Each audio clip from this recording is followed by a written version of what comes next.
Hezbollah के मुजाहिदों हम तुम्हारे साथ हैं, फलस्तीन के मुजाहिदों हम तुम्हारे साथ हैं, फलस्तीन के मुजाहिदों हम तुम्हारे साथ हैं।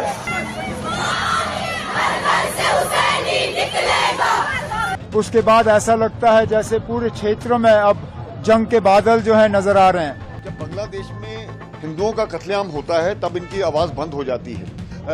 दुनिया में आतंक फैलाया था, उसका मरना ही ठीक है। अपनी डेमोक्रेसी को स्ट्रेंथन करके अपने लोगों के लिए आगे बढ़ने की जरूरत है। 27 सितंबर को लेबनान की राजधानी बेरूत में हुए इजराइल अटैक में हिजबुल्लाह के चीफ हसन नसरल्लाह की मौत हो गई। 28 सितंबर को पहले इजराइल ने और फिर हिजबुल्लाह ने भी इसकी पुष्टि की। इस पर दुनिया के साथ साथ भारत के भी बड़े नेताओं की रिएक्शन आए।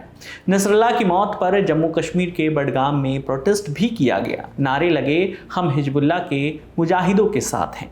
पीपुल्स डेमोक्रेटिक पार्टी के अध्यक्ष और जम्मू कश्मीर की पूर्व मुख्यमंत्री महबूबा मुफ्ती ने भी नसरल्लाह को शहीद बताते हुए उसकी मौत पर शोक जताया है। उन्होंने एक दिन के लिए अपनी चुनावी रैलियां कैंसिल करते हुए सोशल मीडिया पर लिखा, लेबनान और गाजा के शहीदों और विशेष रूप से हसन नसरल्लाह की शहादत में मैं अपनी रैली रद्द कर रही हूं।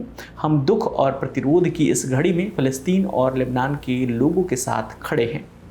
महबूबा मुफ्ती के इस पोस्ट के बाद सोशल मीडिया पर उन्हें खूब ट्रोल किया जाने लगा। लोगों का कहना है कि दुनिया में आतंक फैलाने वाले नसरल्लाह की मौत पर महबूबा मुफ्ती को दुख हो रहा है। बीजेपी के कई नेताओं ने भी महबूबा मुफ्ती के इस बयान पर प्रतिक्रिया दी। बीजेपी के नेता कविंद्र गुप्ता का कहना है कि एक आतंकवादी की मौत से महबूबा मुफ्ती को दुखी नहीं होना चाहिए। उसके साथ जो हुआ सही हुआ। हिजबुल्लाह के जो कमांडर है नसरुल्लाह, उसकी मौत पर महबूबा मुफ्ती को इतनी तकलीफ क्यों है? जब बांग्लादेश में हिंदुओं का कत्लेआम होता है तब इनकी आवाज बंद हो जाती है।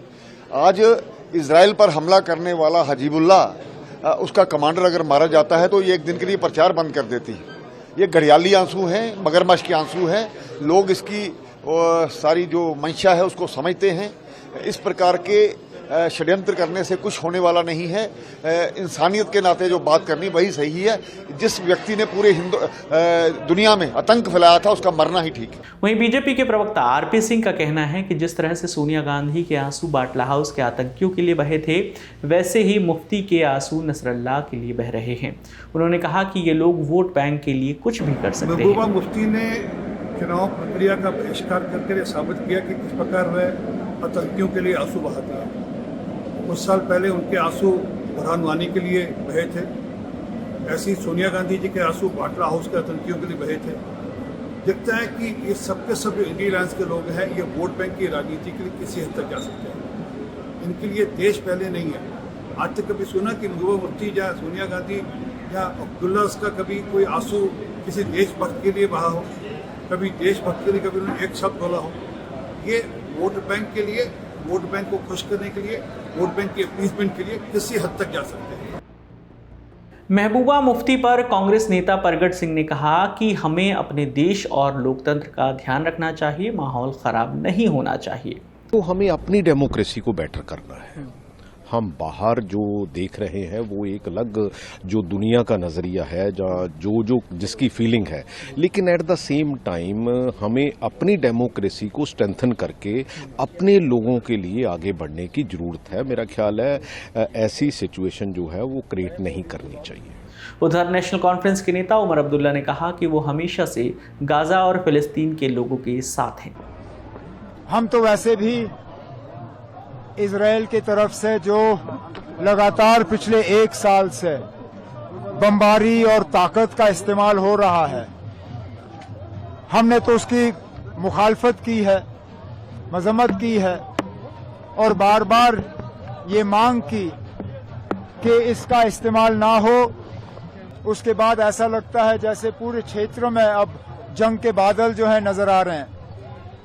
हिंदुस्तान की हुकूमत को, हिंदुस्तान के वजीर आजम को, बाकी मुल्कों के लीडरान को इजराइल पर दबाव बनाए रख के वहां दोबारा अमन कायम करने की मुकम्मल कोशिश करनी चाहिए। आपको बताते चलेंगे जम्मू कश्मीर में 3 चरणों में विधानसभा के चुनाव हो रहे हैं। 18 और 25 सितंबर को वोट डाले जा चुके हैं और 1 अक्टूबर को आखिरी चरण की वोटिंग होनी है।